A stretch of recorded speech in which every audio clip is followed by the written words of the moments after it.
Good morning, everybody. 7 o'clock again on Wednesday. I mucked up the feed, so here comes James now. Sorry about that. And here comes Kate, and here comes Celia. Sorry, it was. Where's Celia? Sorry about that. When I checked in about 10 minutes ago, it hadn't actually gone on Facebook and so then I tried it, and then I had to do a new one. There we go. So here we are, everybody, back again. Hi, Kate. Good morning, Ethan. You made it back just before lockdown. I did. About 48 hours, 72 hours, something like that, yes. But we came back when we were due to come back. We didn't have to do any crazy, I had friends who drove down last Tuesday to near Breve, and then they had to send the kids back on Friday early. It cost €1,200. The two kids, Tom and Isabel, came back on their own, so they didn't have to get locked down. How nuts is that?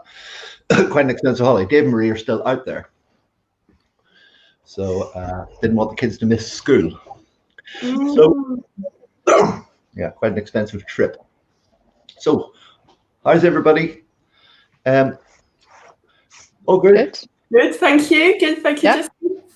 Anybody any idea what we're going to have a chat about today? Celia's in charge today. Copy the book, Celia. So, yeah, chapter 1 of the painless 7 pillars of a painless practice. Yeah. Oh, we've all got them, yeah. All the PDF versions. Well, I think we wrote the book quite a while ago, and then we wrote another one a few years ago, just updating it. So they both are similar, but the painless 7 pillars of painless business is a little bit updated, but chapter 1 remains completely the same. And whenever someone asks me what is the most important chapter of my book, I always say the first chapter, because I think it's really, really important to understand what you want overall in life before you start creating your practice, because your practice will contribute to whatever successes you want in all the different aspects of your life, whether it's time, energy, or money. You've got to think of those 3 elements and how your growth of your practice impacts those 3 elements, and then how they then contribute to what you want overall in life. So the way the book is written is we give you kind of hints and tips, and we give you frameworks to work out what you want for your practice. So it's not about us telling you this is a blueprint of a perfect practice. It's actually it's a platform to guide you through creating the practice that you really, really want. So the book is kind of formed of a whole lot of exercises, which results in a plan. There's this gorgeous piece on the first page of the first chapter from Alice in Wonderland. Yes. Gorgeous. Through the looking glass. Yeah. It is an absolutely valid point, though, isn't it? That there's so many people who advise other people on their businesses who turn around and say you should be doing this in this way, and it's great advice if that's what you want. If they have the kind of business, or they're advising you on how to create a business which you want, then it's fantastic advice. Follow it, and you're going to be successful. But most people will go, well, I want to do that because they look like they're having fun, or it looks like the kind of business they're enjoying it, and I want some of that enjoyment, and think, well, if I mimic that and reproduce that, it's going to get me there. And it's not. It's work out what you want first. The bit in there which I really enjoyed was the values exercise. I love a good values exercise, because things pop up. Get the honesty, the integrity, and all of those kind of cheesy stuff out of the way. When you really delve down into your true values, and you use them as a lens to view the world and a way of communicating to the world, it's powerful stuff. I mean, your list is a little bit short, though. I mean, the list I use is about 500, but I appreciate, it's a book, isn't it? You can't have too many in there. But the values exercise is something I advise everybody to spend time doing. Yeah, and I think, we wrote the book so long ago, and my thinking around values has evolved so much since then. I'm a kind of real fan of Don Miller, and he talks about how businesses, should only have 3 core values, and because that's all you'll remember. And it's so true. I did an exercise with a PR company once, and we came up with 4 values. And whenever I think about them, I can only remember 3. and it's never the same 3, but it's always, I kind of think, oh, what was the 4th one again? But I also think, you know, the next step with, you know, you might come up with these words, but actually what do those words mean? So, you know, like passionate, we care about everything we do. But then what does that mean in terms of your behaviors? So it's kind of then breaking it down and really getting to grips with what are those values. And sometimes the values are easier to think about when you think about things that frustrate you and, you know, what really irritates you. And then you think, oh, what value would that be going against the grain for? You know, what is the opposite of that frustration? So I think, I mean, if I rewrote the book, I'd probably spend a chapter just on values. Yeah, that interesting one about passionate, I always get a little bit wound up by the term passionate because I think people overuse it. It's a bit like the term authentic, we overuse it. And I mean, if you look at passionate and what it truly means, it means suffering.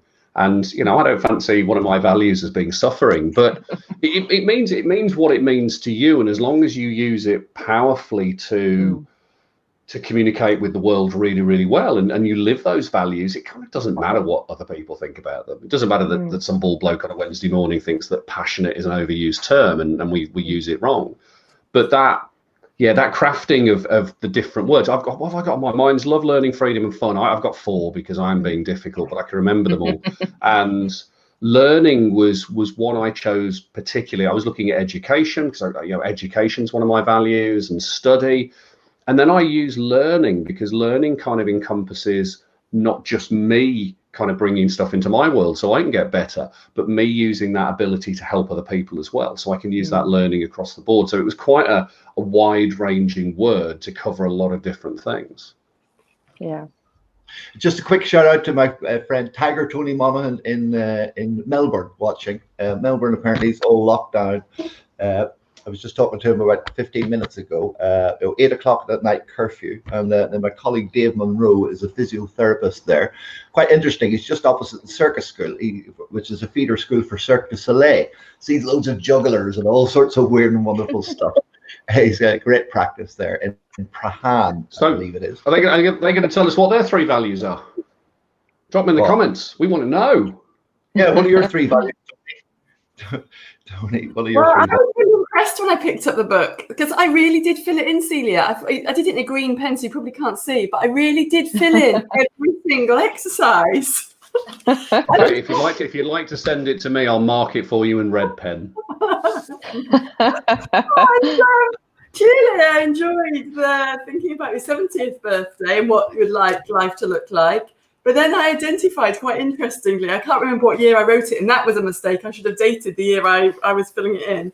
But I then identified for the second exercise that my 40th birthday, which was in 2016, so it was well past, for exercise 2, in terms of what I wanted to look like. And I'm pleased to say the only thing that's occurred is the volume of holiday. I have the volume of holiday that I desired. But other than that, the rest of it, I can redo, perhaps for my 50th, and maybe I'll hit it for my 50th. Yeah. And I think that's something to be said about plans. They're not cast in stone, but I think if you do put things down on paper and you go, it gives you a direction to work towards. Yes, life's going to, you know, there's certain, like, life happens and, you know, things will happen that you just are completely unexpected and, you know, kind of really just can throw all your plans out the window. But that's fine. Sit down and reevaluate. Are the plans that you made for your 40th, are they still valid for your 50th or are they different now? Exactly. And, you know, give yourself permission to deviate from that plan. But also make you realise I can simplify it. Actually, of all of those things, I can probably write one word now in each of those boxes rather than the paragraphs I wrote before. But it obviously got me thinking about writing something down because I filled in every single box. I'm just waiting to get to 40 and then I can make these decisions. So, but I mean, again, it's a continual process, especially recently. I mean, yeah, you used to, you know, go on a course and do these evaluations and then put it away in the bottom drawer and you never looked at it again. Yeah. Of course, you should be rolling, but especially now, as you said, with things are changing. Things have certainly changed a lot in the last few months since we've been talking. For all of us, it's a continual sort of process. You know, take an inventory every day. One of the 12 steps is take a moral inventory of yourself every day. The other thing I noticed for when it says pulling it together at the other side, I've written down how many hours a week I want to be working. I'm actually working less hours a week than I asked, and I have been doing for quite some time. So that's good. So I've got my working hours and my holiday in line with what I wished for myself when I completed your book. And the concept of outsourcing and not doing everything myself I have in place as well. So yeah, maybe there's more. Maybe there's more. Yeah. It happens if you truly want it. Celia, there's one exercise. Dave, check this out. The summary of chapter 1. I need to know my numbers better. And you are the queen of numbers now. So she's the queen of numbers. She's like the Riddler, but for numbers. We need to get you a suit with numbers on, don't we? And things like the Fibonacci sequence on, just to show it off. What I wrote. Shall I read exactly what I said? I don't know the year that I wrote this, but it's certainly before the 40th. I need to know my most important numbers in practice, kid. Sorry? What are the 5 most important numbers? Yeah, go ahead first, and then I want to outline the 5 most important numbers, please. I need to know my numbers better. Progress is not fast enough. So yeah, the impatience is still a bit there. And I wrote something about lack of confidence at the moment in financial management, quality control and training, and my worthiness. Oh my goodness me. Ooh, well, Plan. I feel more ready to move forwards. Well, I've certainly got better at numbers and certainly got better at planning. And my work, Nice. I'm glad to say. And the five most important numbers are? We need to know. Waist measurements, inside leg measurements, collar as well if you're going for shirts. Sorry, is the wrong conversation? That's the wrong meeting, Dave. That's the other meeting. Sorry. I thought I was talking to my tailor. So, is it patient lifetime value? Is it patient retention? Is it, what's the numbers, Kate? Cost of client acquisition, lifetime value. Yeah. I think you need to know the profit on every single appointment. Yeah. And I think you also need a metric on how many new clients your clinicians are attracting as well. So you've got a sales and marketing metric for them. Yeah, new patient acquisition cost. Guys used to think patients appear in a puff of smoke. We talked about that with Jerry Durham about 3 or 4 months ago. I must get these podcasts sorted out. My guys were sort of thought that the patient just arrived and there was no cost to it. I think we were averaging a cost of about 65 for some patients at one stage, 65 euros. So if they didn't go on to any further treatments, it was actually probably a negative cost. Well, our initial fee at some places was 95 euros in Dublin. So you were making 30 euros. They all thought you were making the 95. No, people just think, there's your Google AdWords costs, your email marketing, all those things add in for the patient to be sitting in the chair. And if they leave the clinic without any further appointments, that's not good. So that's where your patient, your retention, your and then into programs of packages of care, all those stats are really important because everybody's just walking out without any further visits. It can become quite an expensive exercise, can't it? Coming back to this first chapter of Celia's, what I think is really interesting when I read it as a clinician rather than as a business owner is to get what you want, you must first define it. Now, with every client, that's what you're going to do. What is it that you want? Why are you here? What's the purpose of this appointment? How can I best help you? Why do we need to resolve your back pain? Are we trying to get you back to tennis? Are we trying to get you back to golf? Are we trying to get you back to gardening? What are we trying to get you back to? And I think especially at the moment where people are rehabilitating their clinics and to get their businesses back on their feet, it's remembering to ask and take the time to listen to the answer to that question in exactly the same way as you would do a patient. Because you won't start treating a patient until you understand where the destination is. Now, in the first session, they might be in such acute pain that you've just got to do what you need to do but once people are getting on the road to recovery, you can take more time because there's different things they're going to do. If they're an 80-year-old lady who wants to be able to get on the floor to play with their granddaughter compared to if it's an elite tennis player. So just applying those same principles that you apply to a client, to yourself and your business, I think is critical, because it could take you in completely different trajectories, which is exactly the point of the comment that you have in there about Alice talking to the cat, that if the cat asks Alice where does she want to go, and if she doesn't mind where she wants to go, well, she's going to take a long time wandering around to get nowhere. This is what Tyson posted this morning on his, can you see this? It says, can you read it? Read it out. I'll read it out for you. Everybody just wants to be liked and accepted, except Tom. Tom doesn't give a shit. He's talking about your patients. He's like, not every patient that walks into your podiatry business is going to be like to like you. Be like Tom. That was quite a good one this morning. I saw that this morning. It's interesting, actually, Kate, going back to what you're saying about you getting clear on what people want from. If we're talking about patients, getting clear what they actually want from their consultation with you, and actually spending the time to examine that and listening.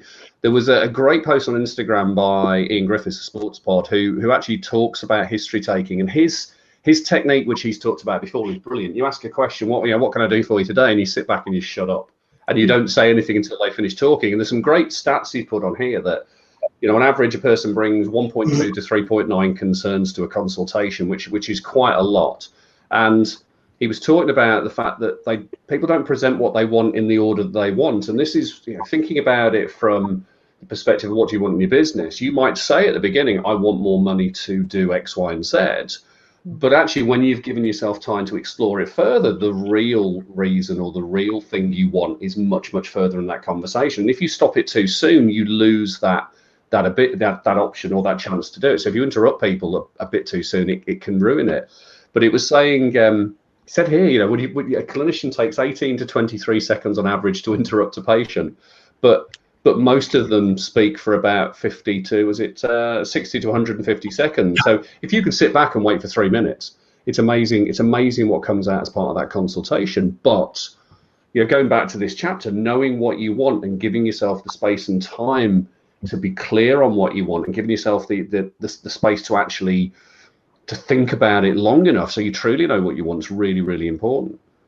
Yeah, I think it's and that's why right in the beginning of the chapter we talk about that it's your practice and it's for you, and it's not about coming up with what you think you should be doing. It's about coming up with what you want to do, and it is really hard because you've got so many influences that surround you, that your parents, your colleagues, your patients, even, you've got so many different influences that you think, oh, I should be doing this for them, I should be doing that, I should be doing it exactly like this person down the road, and so you've got to get beyond that and really just give yourself permission to dream and really clarify what it is that you want. Because if you're building a business that's based on what you think you should be doing, your enthusiasm for it is going to wane quite soon.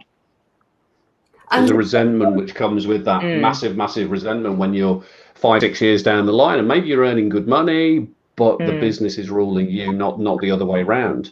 Yeah. You actually, one of the things in your chapter which I really liked was the 70-year-old exercise, the 70th birthday party exercise. I really like that. The fact that you are, okay, for some people on the call, 70 is a little bit closer. Not looking at any one particular cake, but it's yeah, I'm going to get in trouble for that one. But it's thinking that far ahead and thinking about if someone's going to stand up with a microphone and do a speech with you about on your 70th birthday, what are they going to say about you? And I love that idea. And I had a very similar exercise I did 2018, which is probably part of why I sold my business, because I looked forward. I think it was 80 or 90 I looked at, and it was kind of, what are you going to be? What are you going to be? What are you going to be doing? And what's going to be kind of your source of income in your life and your life going to be like? And then you track it back every 15 years or so until you get to the point you're at now. And I realized that a clinical podiatry business wasn't anywhere on that track. And I kind of sat there and went, oh, that's quite telling. And it was having the time to explore that kind of brought out truly where I wanted to be going with direction. And that stuff's really quite powerful to have those exercises. So even if you just take time on chapter 1 of your book, you're going to get some really good stuff out of it.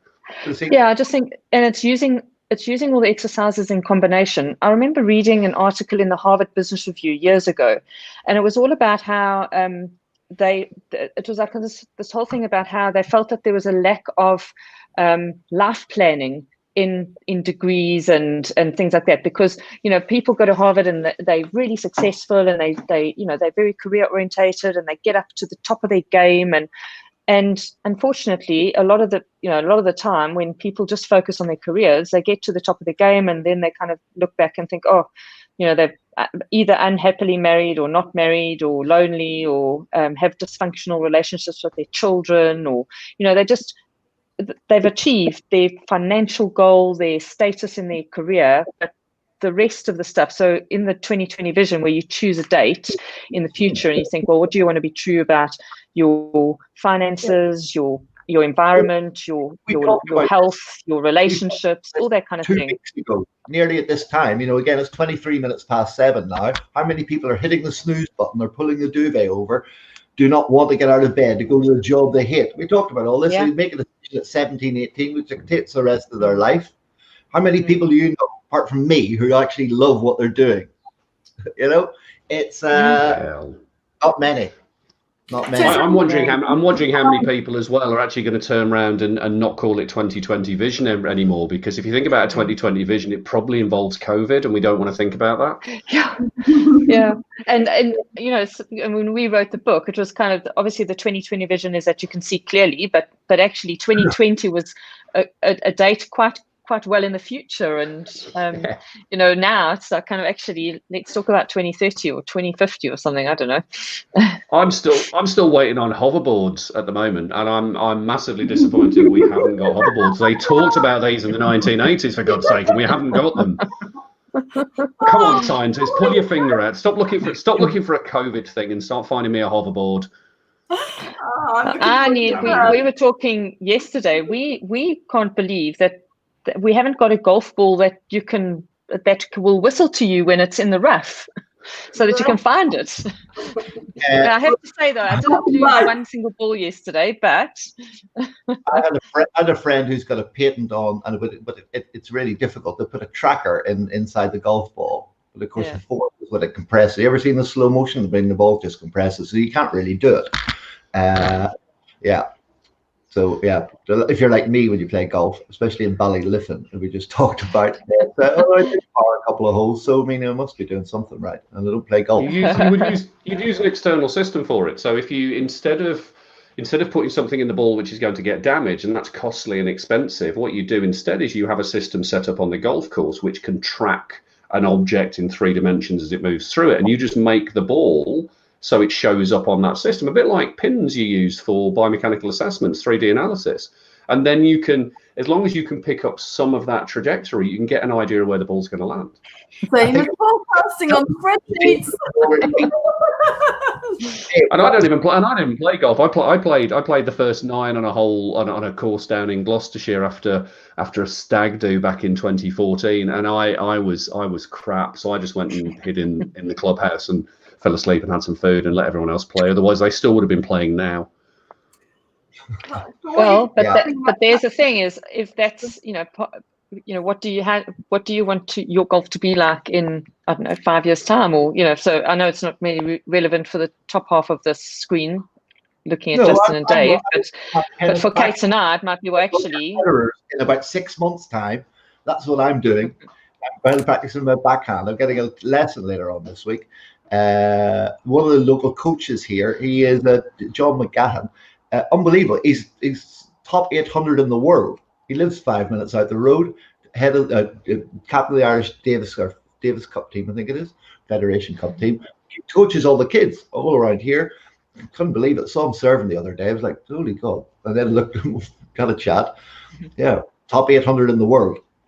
I've got to get my backhand just I'm sure you could aim higher than that, couldn't you? Top 20 in the world? I'm sure you could. I reckon you could find someone who's doing top 20 and get them down to teach you. Well, no, he's like top in the UK and Ireland. He's probably in the top like 20 or 30, but top 800 in the world, 746 or something.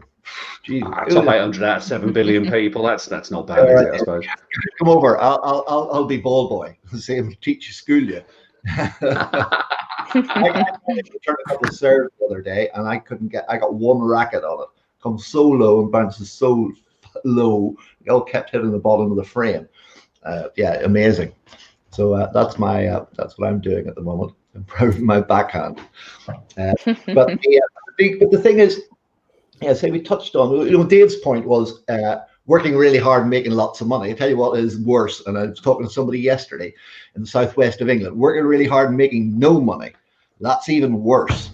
And they couldn't be talked to about a mindset. They haven't put up their fees. I can't do it in my area. I'm going to lose all my business if I do it. Working really hard and making no dough. That's the worst scenario. But then it's going back and it's having that conversation. I mean, we talk about mindset a lot, and yeah, mindset's a big thing. But some people are not ready to be told that their mindset isn't right, and it's like non-Newtonian. It's like non-Newtonian polymers. You walk across a swimming pool full of custard because you're applying a high force. You don't sink into it. As soon as you stop and wait and very gently stand on it, you sink into it, and that's probably what you need to do with that person. Is actually don't look at a hard way of saying put your fees up, do this, do that. It's actually kind of sit down with them and really very gently understand what the problem is and help them to get past that. Because when she came on the call, I'd asked her to watch a couple of videos that I'd done over the last couple of months. Too busy to do it.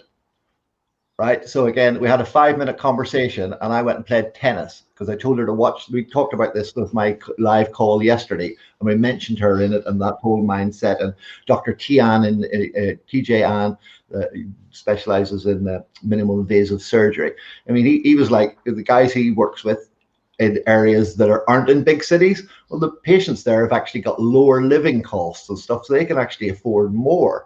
Rather, if you're in a rural area, rather than living in a big city. That was his point of view, and he was all about the mindset change.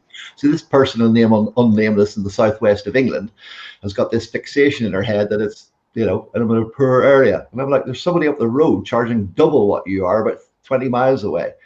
I cut her short yesterday. I was like, watch the hour and 20 minutes with Dr. TJ yesterday.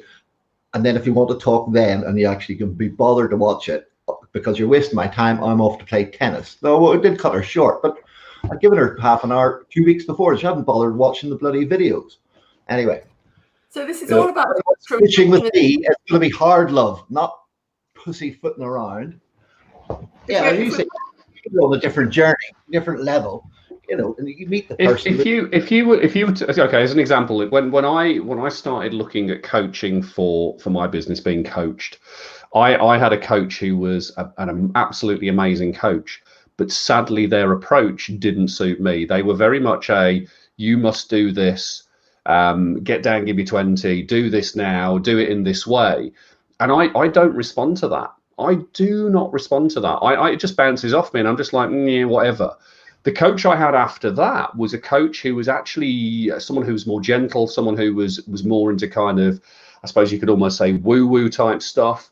The changes which went on in my business and the increase in turnover once I'd started working with that person was monumentally different. Now, that's not saying that the coach number one was crap, because they weren't. But the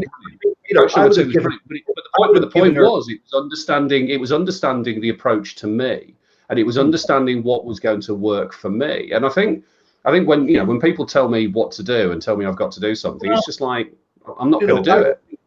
I would have been nicer yesterday if she could have been bothered over the last 2 weeks to just spend an hour watching a couple of videos that I pointed out to her. She hadn't done her homework. Next. My coach, that was my business coach, Paul Wright. Righty. I always got worried about Saturday. I used to have a call Tuesday morning his time. He was always checking homework. Checking you'd done this, checking you'd done that, checking your new patient register. It was always the thing that you didn't have your eye on that he would actually sort of check that week. You need accountability. This is it. You need somebody checking the numbers, because what's the point? What's the point in somebody spending money with you because they're wasting their time? I won't want to take somebody's money. I don't want to take somebody. I said, this girl isn't yet a coaching client. I said, if you were a coaching client, I'd be binning you and giving your dough back.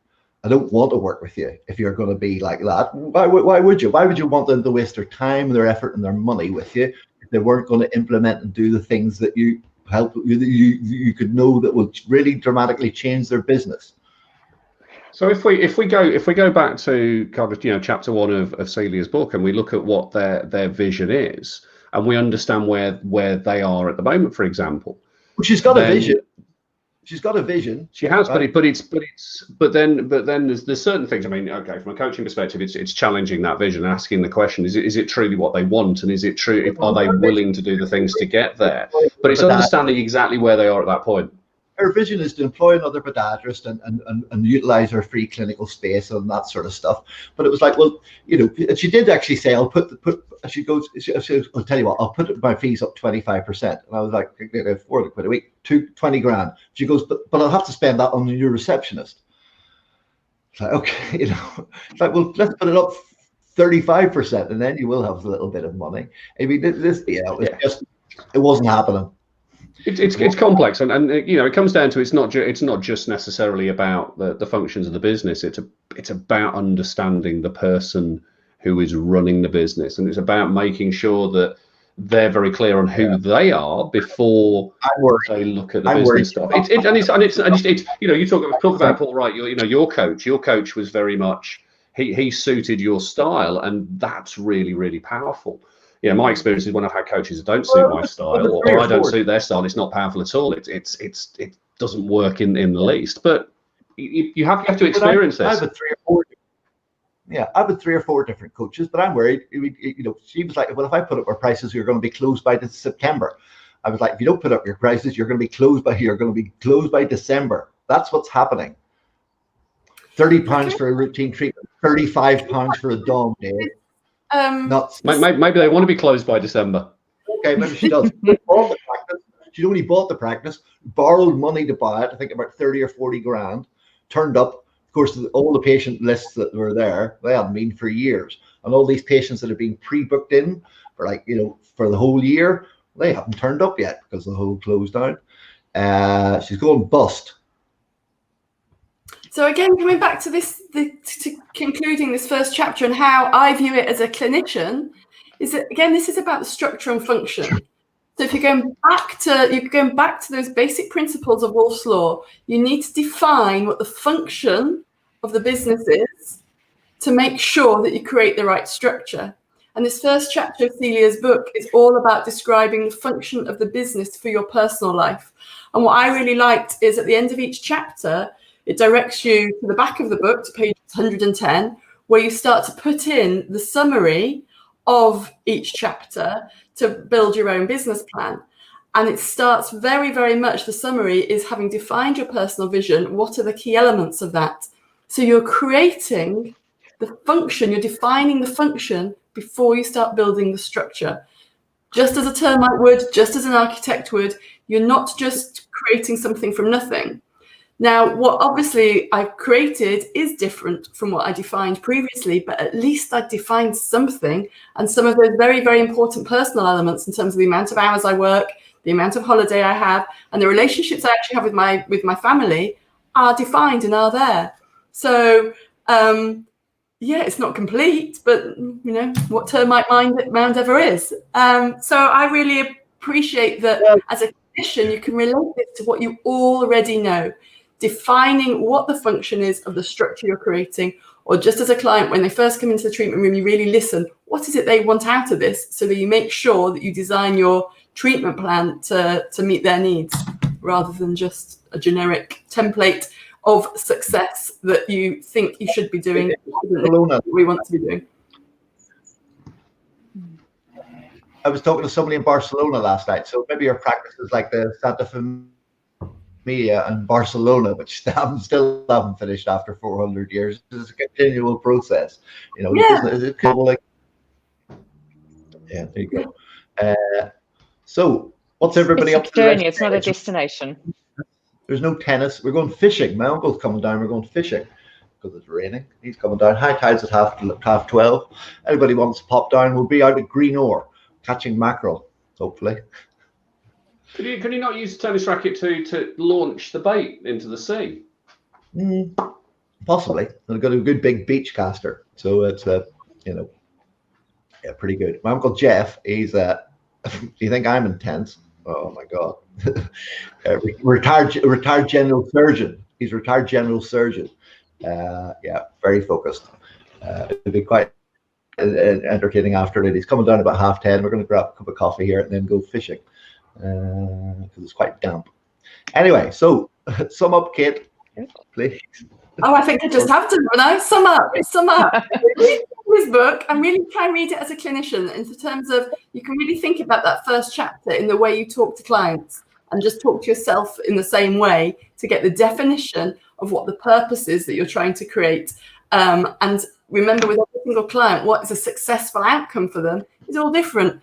Mary, who you see at 9:30, wants something completely different to Tom that you're seeing at 10 o'clock. Success for you as a clinic owner will be completely different compared to the chap down the road who you're viewing as a competition. You probably want entirely different things, and that's fine. So just take the time to define what it is you want, what the function is of the business for you personally, so you start to create the right structure. And yes, of course, your numbers have to stack. We'll come on to that in later chapters. And the next chapter is the purpose, which is all about making sure that you really understand what the patient wants. And it's interesting. You want to create. That's the question. What do you want from this consultation today? What do you want from it today? What can I do for you today? And then it's what you want today. It's what you want today and what you want further down the line. But yeah, that's going to be a conversation another day. What I will say about your book, though, Celia, is that it is. I really like the writing style because it's very easy to read and it's very conversational, which I really enjoy. It's not too technical. It's very easy to access. So if anyone hasn't got it, go and get it because it's a good read. Where can people who are watching get a copy of your book? On my website, so www.painlesspractice.com. Yeah, and rate it before you fill it all in, so that you know when you filled it in, when you look back at it. And can they get it on Amazon as well, Celia? I beg your pardon? Can they get it on Amazon as well? They can, but it's better to get it off Painless Practice website. It's easier process. Always better to go to the source, isn't it? Yeah. Can you show us the front cover of the book, please? Everybody knows what it looks like. The painless. Celia, are you going to sign copies for people as well if they quote they were on this call? We can do. That puts the value up immensely, doesn't it? Yeah, my scroll. That's us until the same time next week. Thank you very much for watching. For Forgotten Feet again, forgottenfeet.org, charity doing sterling work. Next year, sponsor John's End of John O'Groats Cycle and Sail. We're looking for sponsorship. And Dave?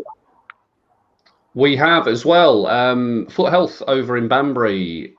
Kieran and his team are doing, I think, between the 11th and 13th of September, they're actually putting on some kind of online education over 3 evenings, which is with proceeds going to Forgotten Feet. So if you go and check out Foot Health, I'll see if I can find the link for that as well. Yeah. So I was chatting with Kieran last week about that.